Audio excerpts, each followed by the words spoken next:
Today I'm with Omar. Omar, how old are you? 22. Omar, I approached you and I asked you how you were doing today. How are you doing? I'm doing bad. Well, bad right now because of my tumor right now. Because some dude hit me in the back right here. It was smaller, but when the dude hit me, he started hitting me, but he started stomping on me with his foot. And by the next day, it got bigger, and he got me multiple cuts on my arms, and my it was small. It was smaller, but then it got bigger, and then he got me cuts all right here, and yeah, that's right there, all the cuts I had, and yeah. How long have you had your tumor? Well, I had it since when I was smaller. I had it when 11 years old. And since 11, you've gone to the doctors and they've tried to help you? No. You've never gone to the doctor? No, I don't have access. I'm not from here. You could still go to the doctor and they have to help you, especially when you have something serious like that. Does your family know that you're out here? Yeah. My mom, my dad, well, basically everyone does. But my dad comes over here and tries to bring me close, and when he finds me, he brings me close. Are you homeless? Yeah. How long have you been homeless? It's been like 4 years already. You came out here when you were about 18? Yeah. Because I came here because of drugs, obviously. What drugs are you using? Blues. Do you know what blues are, what they are, what are they made out of? Yeah, fentanyl. Do you know where they're made? The only thing I know of, they're made in Mexico. That's the only thing I know of. 4 years ago, how much did these pills cost you? Well, back then they used to be about like what, $30, and then they went down to 15, and people had competitions, and then it went to 10, and now it's $5 a pill now. Some people are paying $2 to $3. Yeah. If you're a girl, you'll get them for $1. Yeah, you still get them for $1 unless you spend like $100, and then you get them for $100. If you spend 1,000, you get them for 1,000 pills, $1,000. But that's only as long as you spend $100. If you buy in bulk, right? If you like buy 50 pack or 100 pack. If you buy a 50 pack, you won't get it. You won't get them for $50. If you buy, as long as you buy $100 worth of it, then you'll get them for $100. And yeah. Have you ever tried professional treatment to get you off of these pills? I tried, but then I couldn't do it. Couldn't last. They took me to what's it called? It was my tío didn't know. They took me to a little church home, but then he didn't know that I was gonna take medication. So I left. I left after like a week, and I left and I came back. What high school did you go to? Tolleson. What's your guys' mascot? Tolleson? Yeah, you remember your mascot? No, Wolverines. Wolverines? Yeah.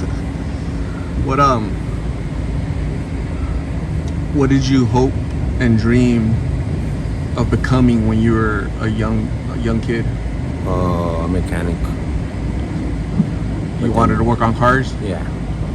I had a chance to work on working UTI, but my grades were down. I only had like about like two grades down. I had 2 Fs. I was supposed to get all A's, and I didn't. And I failed math and what was it? Yeah, mechanic. And the other classes were special ed. Do you think there's still a chance for you to become a mechanic? Maybe not. If I try it, then yeah. I think so. It's all about effort. Yeah, never give up. Always have faith, and yeah, Do you have faith that your outlook will get better? yeah.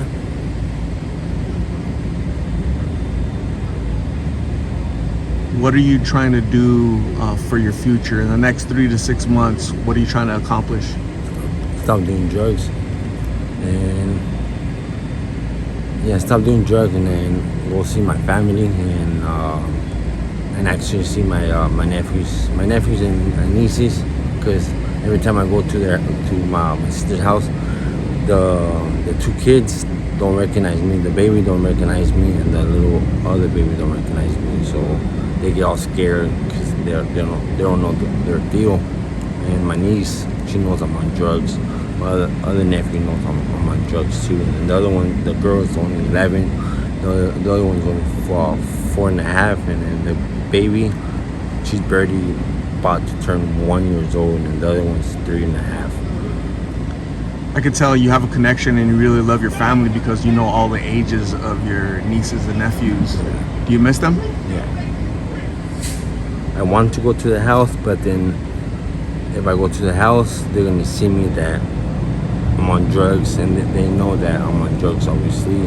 So I don't want them to see me that I'm on drugs, and I don't want them to follow my steps. The youngest person I've seen out here is 13 years old. Damn. That's really young. That's unfortunate, but if you were to see young people out here or somebody you knew, what advice would you give them? What would you tell them? Stop doing drugs, and I don't know. Honestly, I don't even know. Don't, hard to say. Is it because you're living this life, you're doing drugs, so it's kind of hard for you to give advice on it? But look at it from this standpoint. You're the perfect spokesperson because you can tell them that you don't want them to live this lifestyle. Yeah.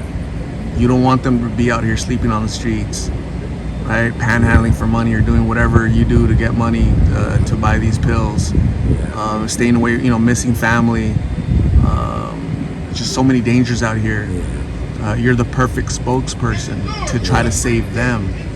In the meantime, maybe you'll plant a seed in your head, in your heart, and say, you know what? I'm better than this. I'm gonna go give myself an opportunity. Yeah. I'm gonna go to treatment and finish it, complete it, and be reunited with my family, my nieces, nephews, and just live a better life. Go to mechanic school, Yeah. right? Yeah.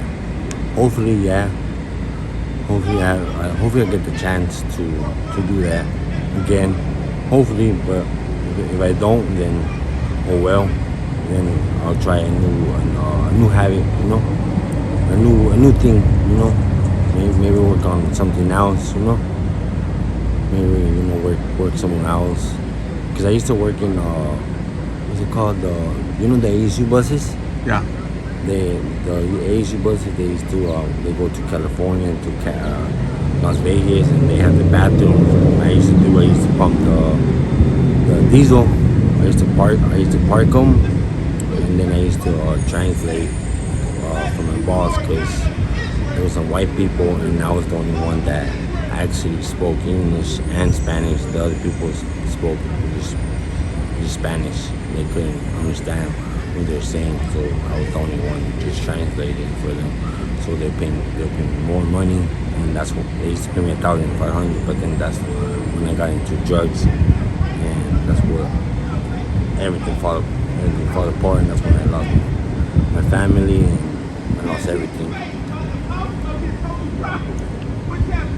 You lost your family, but that's temporary. Okay, Yeah. This lifestyle you're living doesn't have to be forever. But you have to decide when you want your family back, when you want treatment, when you want to get off the streets. I've heard that it's not easy, but you have something to fight for, something to live for. Don't give up on yourself, okay? You need to go to the hospital, get your tumor checked out. I'm supposed to go to the hospital in about like, 15 minutes. I'm supposed to wait for somebody. If he doesn't come, then my homegirl's gonna take me to the hospital, and then I gotta wait like 9. I think it's like 9 or 8 hours, depending on the situation. How you say Situation? Yeah. Okay. So I'm glad you're getting a ride to the hospital. I'm gonna give you my number, Okay. a card with my number, so you can call me in the future if you ever want to go to treatment, you need a ride to treatment, you need a ride to your families, or if you just want somebody to talk to on the phone. Okay. Sometimes being on the streets, there's really nobody to talk to. It's hard, right? Yeah. And so I'm gonna say thank you very much for talking to me. I really appreciate you sharing your story. Hopefully this motivates, inspires somebody to stay away from these pills in the future when they're offered them, right? Hopefully, yes. You're getting stronger and stronger. The one I did right now, I couldn't even do it no more. I was like barely like 2 hits, and I was already coughing. It's too strong. They're putting too much fentanyl, and they're putting crystal meth. The one I did, I guess they had crystal meth, and the other one I did, it had just pure crystal meth. That had a little bit of fentanyl. What do you think would happen if a young person tried that pill that you just had and they had no tolerance to that? What would happen? Overdose. And when people overdose, I always have Narcan with me at all times. No matter what, I'm not gonna. It's always in my pocket, no matter what.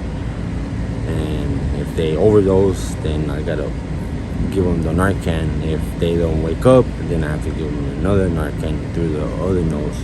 But right now, I only have one in my pocket right now, so that's just in case if something happens. You have it right now with you? Yeah. What does it look like? And it goes in the nasal. It's a nasal spray when they're out. Nose, one of these. Okay. It's good to carry 2 because if the first one doesn't work, then you use the second one, right? The second one. If not, then do CPR. Because last time there was some dude over there, and he was ODing, so I was doing chest compressions. Yeah, I was doing that, and he wouldn't wake up, so I grabbed his K cup was right there with ice and water, so I dumped that all his body. And he woke up, and because with the ice does, I guess it makes him, I don't know, wake up or something like that. So basically you saved a life. Yeah. I think you're a good-hearted young man, and your family should be very proud of you for saving lives out here, for carrying Narcan because you want to save somebody. That's admirable of you. Again, I think you're a really good guy, just caught up, stuck in this cycle of crap. Again, your family should be proud of you. You should be proud of yourself because just sharing your story right here, it's going to save somebody's life. Yeah. So you're saving lives physically in person and by sharing your story. So thank you very much. I appreciate you, okay? I'm going to hand you a donated bag. Here's my card first of all. And it's a blessing bag from one of my subscribers. Her name is Shorty. Are those items in there that you can use? What is this? That's my card with my number. That's so you can scan it with your phone. Okay. And it takes you to the Lost in Phoenix page on YouTube.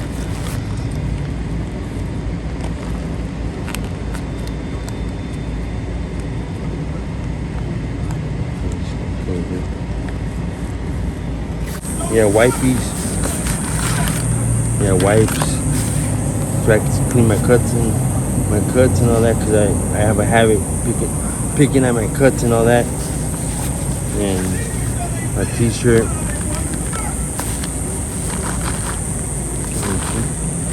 And is it a towel? Yeah. Towel and bandages. A paño for the heat. Yep.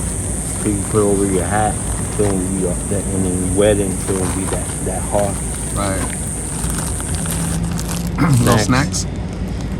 There's also a little letter in there. Letter.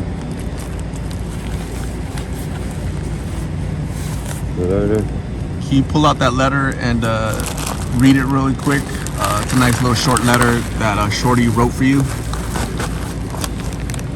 me put this in there.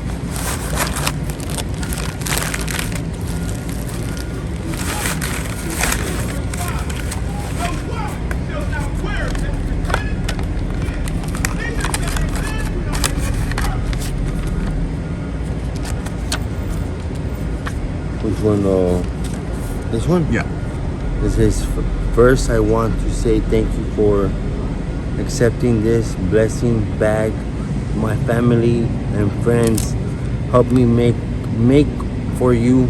I only ask that you do me a favor and say a prayer for me as I battle my struggle with depression, anxiety, and awful, right? Awful thoughts. Yep. Awful thoughts. And well, when you can, please pray it forward and bless someone by simple being a friend and helping someone in need. I hope these items help out a little. Be safe and please call Art to go treatment. Give it a shot, please. We really do care about you. I'm praying for you, Shorty. Stay up, bless, and stay gory. Gory? Stay groovy. Yep. Groovy. Yep. What does that mean? Stay chill. Oh, okay.